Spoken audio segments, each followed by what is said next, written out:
ನೋಡಿ, 7ನೇ ದಿನಕ್ಕೆ ಕಾಲಿಟ್ಟಿದೆ ಮೈತ್ರಿ ಪಡೆ ಪಾದಯಾತ್ರೆ. ಇಂದು ಶ್ರೀರಂಗಪಟ್ಟಣದಿಂದ ಕಾಲ್ನಡಿಗೆ ಮುಖಾಂತರ ಸಂಜೆ ಮೈಸೂರನ್ನ ತಲುಪ್ತಾರೆ. ಮೂಡ ಯಾತ್ರೆ ಕೂಡ ಮೂಡ ವಿರುದ್ಧ ಹಗರಣಗಳ ವಿರುದ್ಧ, ಮೂಡ ಹಗರಣ ಆಗಿರ್ಬೋದು, ವಾಲ್ಮೀಕಿ ಹಗರಣ ಆಗಿರ್ಬೋದು, ಮತ್ತೊಂದು ಮಗದೊಂದು ಸರ್ಕಾರದ ಹಗರಣಗಳ ವಿರುದ್ಧ ಪಾದಯಾತ್ರೆಯನ್ನು ಮಾಡ್ತಾ ಇರೋದು 7ನೇ ದಿನಕ್ಕೆ ಕಾಲಿಟ್ಟಿದೆ. ಇಂದಿನ ಪಾದಯಾತ್ರೆಗೆ ಮಹಿಳಾ ಮೋರ್ಚಾ ಕೂಡ ಸಾಥ್ ಕೊಡ್ತಾ ಇದೆ. ಈಗಾಗಲೇ 110 km ಪೂರೈಸಿರುವಂಥ ಪಾದಯಾತ್ರೆ ಕಿಲೋಮೀಟರ್ 110 ಕಿಲೋಮೀಟರ್ನ ಪೂರೈಸಿದ್ದಾರೆ. ಇವತ್ತು ಕೊನೆ ದಿನ. ಶ್ರೀರಂಗಪಟ್ಟಣದಿಂದ ಮೈಸೂರು ಕಡೆಗೆ ಆ ಕಡೆಯಿಂದ ಒಂದು 28 ಕಿಲೋಮೀಟರ್ ಇದೆ ಅಷ್ಟೇ. ಶ್ರೀರಂಗಪಟ್ಟಣದಿಂದ ಮೈಸೂರು ಕಡೆಗೆ ಪಾದಯಾತ್ರೆ ಮುಂದುವರಿಯುತ್ತೆ. ಈ ಪಾದಯಾತ್ರೆಗೆ ಮಹಿಳಾ ಮೋರ್ಚಾ ಕೂಡ ಸಾಥ್ ಕೊಡ್ತಾ ಇದೆ. ನಾರಿ ಶಕ್ತಿ ಒಂದು ಕಡೆ ಇವತ್ತು ಕಾಂಗ್ರೆಸ್ ಶಕ್ತಿ ಪ್ರದರ್ಶನ ಮಾಡ್ತಾ ಇದೆ. ಈ ಕಡೆ ಒಂದಷ್ಟು BJP ಕಾರ್ಯಕರ್ತರು, ಮಹಿಳಾ ಮೋರ್ಚಾ ಆಗಿರ್ಬೋದು, ಹಿರಿಯ ನಾಯಕರು ಎಲ್ಲರೂ ಕೂಡ ಪಾದಯಾತ್ರೆ ಮುಖಾಂತರ ಮೈಸೂರು ಕಡೆ ಹೊರಟಿದ್ದಾರೆ. ನಾಳೆ ಬೃಹತ್ ಸಮಾವೇಶ ಇದೆ. ಇವತ್ತು ಕಾಂಗ್ರೆಸ್ ಶಕ್ತಿ ಪ್ರದರ್ಶನ, ನಾಳೆ BJPಯ ಸಮಾವೇಶ. ದೃಶ್ಯದಲ್ಲೂ ಕೂಡ ಗಮನಿಸ್ತಾ ಇದ್ದೀರಿ. ಸಮಾವೇಶ ನಡೆಯೋಕ್ಕೂ ಮುಂಚೆ ಇವತ್ತಿನ ಕೊನೆ ದಿನದ 7ನೇ ದಿನದ ಮೈತ್ರಿ ಪಡೆ ಯಾತ್ರೆ, ಪಾದಯಾತ್ರೆ ಮುಂದುವರೆದಿದೆ. ರಾಜ್ಯಾಧ್ಯಕ್ಷರ ಸುತ್ತಮುತ್ತ ಇರೋರು ಅವಕಾಶ ಮಾಡಿಕೊಡ್ಬೇಕು.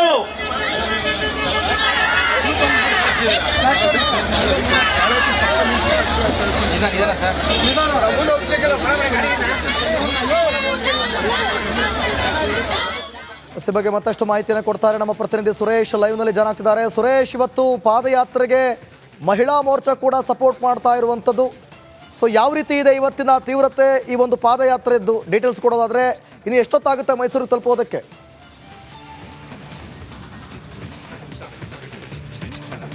ಇವತ್ತು ಏನು ಶ್ರೀರಂಗಪಟ್ಟಣದಿಂದ ಇವತ್ತಿನ ಪಾದಯಾತ್ರೆ ಮೈಸೂರು ಸಿಟಿಗೆ ಎಂಟ್ರಿ ಆಗ್ತಕ್ಕಂಥದ್ದು.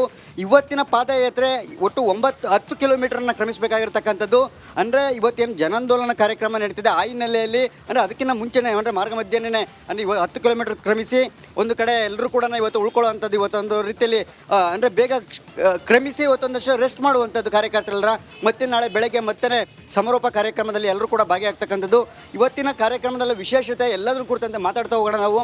ಇಲ್ಲೇ ಲೈವಲ್ಲೇ ದಿವ್ಯತ ಮಾತಾಡ್ತಾ ಹೋಗ್ತೇನೆ. ನಮ್ಮ ಜೊತೆಗೆ CK ರಾಮಮೂರ್ತಿ ಅವರು ಇದ್ದಾರೆ, ಬನ್ನಿ ಶಾಸಕರು, ಅವ್ರನ್ನ ಮಾತಾಡ್ತಾ ಹೋಗ್ತಾರೆ ನಾನು. ಸರ್, ಇನ್ನೇನು ಬೆಳಗ್ಗೆ ಆಗ್ತದೆ ಅಂದರೆ ಇವತ್ತು ಹೋಗಿ ಸಿಟಿ ಎಂಟ್ರಿ ಆಗ್ತೀರಿ, ನಾಳೆ ಸಮಾರೋಪ ಕಾರ್ಯಕ್ರಮ ಇದೆ. ನಾಳೆ ಯಾವ ರೀತಿಯಾಗಿ ಸಿದ್ಧತೆ ಮಾಡ್ಕೊಂಡಿದ್ದಾರೆ ಮತ್ತು ಇವತ್ತಿನ ವಿಶೇಷತೆ ಎಲ್ಲ ಏನಿದೆ ಸರ್?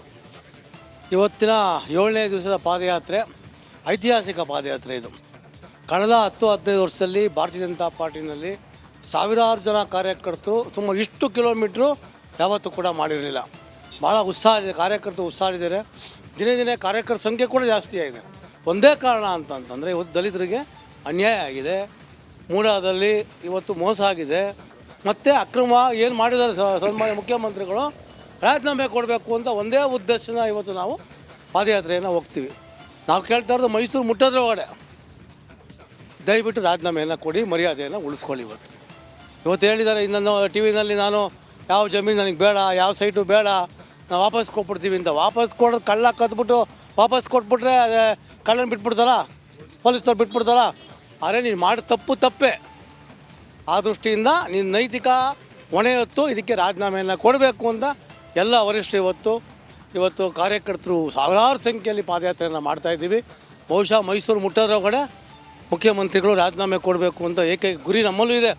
ಅವರು ಕೂಡ ನಿಜವಾಗ್ಲೂ ಕೂಡ ಒಳ್ಳೆಯವರು ಸಿದ್ದರಾಮಯ್ಯನವರು ರಾಜೀನಾಮೆ ಕೊಡಿ ಅಂತ ಕೇಳ್ತೀವಿ. ಮೂಡಾಗಿ ಏನಾದರೂ ಮುತ್ತಿಗೆ ಹಾಕುವಂಥ ಕಾರ್ಯಕ್ರಮ ಏನು ಇಟ್ಕೊಂಡಿದೆಯಾ ಪಕ್ಷದಲ್ಲಿ, ಏನು ಚರ್ಚೆ ಆಗಿದೆಯಾ ಅಥವಾ ಏನು ಯಾವ ರೀತಿ ಅಂತ? ನಾಳೆ ಸ್ವರೂಪ ಏನು ನೇರವಾಗಿ ಸಮಾರೋಪದ ಕಾರ್ಯಕ್ರಮಕ್ಕೆ ವೇದಿಕೆಗೆ ಹೋಗೋದು ಅಷ್ಟೇನೇನ, ಯಾವ ರೀತಿ ಇರುತ್ತೆ ಅಂತ ನಾಳೆ ಸಮಾರೋಪ ಕಾರ್ಯಕ್ರಮದ ಒಂದಷ್ಟು ರೂಪುರೇಷೆಗಳು?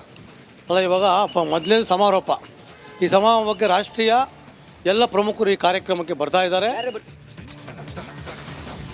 Thank you Suresh. ನಿಮ್ಮೆಲ್ಲ ಮಾಹಿತಿಗಾಗಿ. ದೆಹಲಿ ಸರ್ಕಾರದ ಅಬಕಾರಿ ಹಗರಣದ ಕೇಸ್ ವಿಚಾರವಾಗಿ ಮಾಜಿ DCM ಮನೀಶ್ ಸಿಸೋಡಿಯಾಗೆ ಜಾಮೀನು ಮಂಜೂರಾಗಿದೆ. ಸುಪ್ರೀಂನಿಂದ ಷರತ್ತುಬದ್ಧ ಜಾಮೀನನ್ನು ಮಂಜೂರು ಮಾಡಲಾಗಿದೆ. ಬಂಧನವಾಗಿ 18 ತಿಂಗಳ ಬಳಿಕ ಜಾಮೀನು ನೀಡಿರೋದು. ದೇಶ ಬಿಟ್ಟು ಹೋಗಬಾರ್ದು, ಜಾಮೀನು ಕೊಡ್ತಾರೆ ಅಂತ ಅಂದಮೇಲೆ ಸಾಕಷ್ಟು ರೂಲ್ಸ್ ಆ್ಯಂಡ್ ರೆಗ್ಯುಲೇಷನ್ಸ್ ಇರುತ್ತೆ ನ್ಯಾಯಾಲಯದಿಂದ, ಅದನ್ನು ಫಾಲೋ ಮಾಡಬೇಕು. ದೇಶ ಬಿಟ್ಟು ಹೋಗಂಗಿಲ್ಲ. ದೇಶ ಬಿಟ್ಟು ಹೋಗದಂತೆ ಮನೀಶ್ಗೆ ನಿರ್ಬಂಧವನ್ನು ಹೇರಲಾಗಿದೆ. ಪಾಸ್ಪೋರ್ಟನ್ನು ಕೂಡ ಸರೆಂಡರ್ ಮಾಡಬೇಕು. ಪಾಸ್ಪೋರ್ಟನ್ನು ಸರೆಂಡರ್ ಮಾಡಲು ಕೂಡ ಸೂಚನೆಯನ್ನು ಕೊಡಲಾಗಿದೆ. ಅಷ್ಟೇ ಅಲ್ಲ, 2 ಲಕ್ಷ ರೂಪಾಯಿ ಶ್ಯೂರಿಟಿ ಕೂಡ ನೀಡಬೇಕು.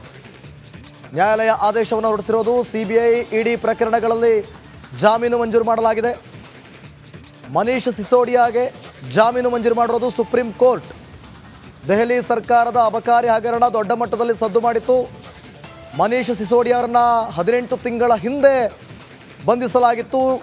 ಕೋರ್ಟ್ನಲ್ಲಿ ವಿಚಾರಣೆ ನಡೀತಾ ಇತ್ತು. ಮನವಿ ಅದರಲ್ಲಿ ಏನು ಮನವಿ ಸತ್ಯನ ಯಾರು ಅಂತವ್ರು ಇರ್ತಾರೆ ತೆಗೆದು ಹಾಕ್ರಿ ಅಂತ ಹೇಳ್ತೀವಿ ನಾವು ಅಷ್ಟೇ. ಇದು ವಿನಲ್ ಕುರ್ಕರ್ಣಿ ಅವರ ಹೇಳಿಕೆ. ಅವ್ರು ಹೇಳ್ತಾ ಇರುವಂಥದ್ದು ಒಂದಷ್ಟು ಸಚಿವರನ್ನು ಕೂಡ ತೆಗೆದಾಕಿ ಅಂತ ಹೇಳುವ ಮೂಲಕ ಒಂದಷ್ಟು ರೀತಿಯಲ್ಲಿ ಸಂದೇಶವನ್ನು ಕೊಟ್ಟಿರುವಂಥದ್ದು. ಕ್ಯಾಮರಾ ಪರ್ಸನ್ ಮಂಜು ಜೊತೆ ವಿಜಯ್ ಚಂದ್ರ, ರಿಪಬ್ಲಿಕ್ ಟಿವಿ, ಬೆಂಗಳೂರು. ಈ ಬಗ್ಗೆ ಮತ್ತಷ್ಟು ಮಾಹಿತಿಯನ್ನು ಕೊಡ್ತಾರೆ ನಮ್ಮ ಹಿರಿಯ ಪ್ರತಿನಿಧಿ ವಿಜಯ್. ಡೆಸ್ಕ್ನಿಂದ ಲೈವ್ನಲ್ಲಿ ಜಾಯ್ನ್ ಆಗ್ತಿದ್ದಾರೆ. ವಿಜಯ್, ಈ ಒಂದು ಹೇಳಿಕೆ ಅಂದರೆ ಸ್ವಪಕ್ಷದವರೇ ಈ ರೀತಿಯಾಗಿ ಕೊಡುವಂಥ ಹೇಳಿಕೆಯನ್ನು ವಿಪಕ್ಷದವರು ಅಸ್ತ್ರವಾಗಿ ಪರಿಗಣಿಸಿ ಈಗ ಏನು ಮಾಡ್ಬೋದು ಮತ್ತು ಸರ್ಕಾರದಲ್ಲಿ ಏನೆಲ್ಲ ಪರಿಣಾಮ ಬೀರ್ಬೋದು ಈ ಹೇಳಿಕೆ? ಖಂಡಿತವಾಗ್ಲೂ ದಿವಿತ್, ಪ್ರತಿಪಕ್ಷ ಬಿಜೆಪಿ ಮತ್ತು JDSನವರು ಕೇಳಬೇಕಾದಂಥ ಪ್ರಶ್ನೆಯನ್ನ ಮತ್ತು ಆ ಹೇಳಿಕೆಯನ್ನು ಈಗ ಸ್ವಪಕ್ಷೀಯ ಹಿರಿಯ ಶಾಸಕರ ಕೇಳಿರುವಂಥದ್ದು. ಅದು ಭ್ರಷ್ಟ ಸಚಿವರನ್ನ ಕೈ ಬಿಟ್ಬಿಟ್ಟು ಜನರ ಅಭಿವೃದ್ಧಿ ಮಾಡುವಂಥ ಸಚಿವರನ್ನ, ಅಂದರೆ ಅವರಿಗೆ ಕೆಲಸ ಕೊಡಬೇಕು, ಸಚಿವರನ್ನ ಮಾಡಬೇಕು ಅಂತ ಹೇಳೋ ಮೂಲಕ ನೇರವಾಗಿ ಸಂದೇಶವನ್ನು ಕೊಟ್ಟಿರುವಂಥದ್ದು. ಈಗ ಮೂಡ ಹಗರಣ ಸಂಬಂಧಪಟ್ಟಂತೆ ಪ್ರತಿಪಕ್ಷಗಳು ಪಾದಯಾತ್ರೆ ಬೆನ್ನಲ್ಲೇ ಕಾಂಗ್ರೆಸ್ನ ಹಿರಿಯ ಶಾಸಕ ಕೊಟ್ಟಿರುವಂಥ ಹೇಳಿಕೆ ಇದೆ. ಅದು ಪಕ್ಷದಲ್ಲೂ ಕೂಡ ಒಂದು ರೀತಿಯಲ್ಲಿ ಮುಜುಗರದ ಜೊತೆಗೆ ಪ್ರತಿಪಕ್ಷಗಳಿಗೆ ಅಸ್ತ್ರವಾಗಿ ಸಿಕ್ಕಿರುವಂಥದ್ದು. ಯಾಕಂದರೆ ಅದು ಹಿರಿಯ ಶಾಸಕ ಮತ್ತು ಹಿಂದೆ ಮಂತ್ರಿ ಆದ ಅಂತ ಶಾಸಕರಾಗಿರುವಂಥ ಹಿನ್ನೆಲೆಯಲ್ಲಿ ಅವರ ಹೇಳಿಕೆ ಒಂದಷ್ಟು ಮಹತ್ವವನ್ನು ಪಡ್ಕೊಂಡಿರುವಂಥದ್ದು. ನೇರವಾಗಿ ಅವರೆಲ್ಲೂ ಕೂಡ ಸಿದ್ದರಾಮಯ್ಯ ಆಗಲಿ ಅಥವಾ ಯಾರು ಕೂಡ ಹೇಳಿಲ್ಲ. ಆದರೆ ಸರ್ಕಾರದಲ್ಲಿ ಪಕ್ಷದಲ್ಲಿ ಒಂದಷ್ಟು ಸಚಿವರ ಹಗರಣ ಸಂಬಂಧಪಟ್ಟಂತೆ ಪಕ್ಷದಲ್ಲಿ ಹೈಕಮಾಂಡ್ ಎಚ್ಚರಿಕೆ ಕೊಟ್ಟಿದೆ ಅಂತ ಹೇಳುವ ಮೂಲಕ ಹೈಕಮಾಂಡ್ ಒಪ್ಕೊಂಡಿದೆ ಅನ್ನೋಂಥದ್ದು. ಜೊತೆಗೆ ಸಚಿವರನ್ನ ಕೈ ಬಿಡಬೇಕಂತ ನೇರವಾಗಿ ಆಗ್ರಹವನ್ನು ವ್ಯಕ್ತಪಡಿಸಿರುವಂಥದ್ದು, ಮನವಿಯಲ್ಲ ಆಗ್ರಹವನ್ನು ವ್ಯಕ್ತಪಡಿಸಿರುವಂಥದ್ದು. ಇದು ಪಕ್ಷದಲ್ಲಿ ನಾನಾ ರೀತಿಯ ಬೆಳವಣಿಗೆಗೆ ಮತ್ತು ಒಂದು ಬೇರೆ ಬೇರೆ ರೀತಿಯ ಚರ್ಚೆಗಳಿಗೆ ಉಂಟಾಗುವಂಥ ಸಾಧ್ಯತೆ ಇರುವಂಥದ್ದು. ದಿವಿತ್. ಓಕೆ, ಥ್ಯಾಂಕ್ ಯು ವಿಜಯ್ ನಿಮ್ಮೆಲ್ಲ ಮಾಹಿತಿಗಾಗಿ.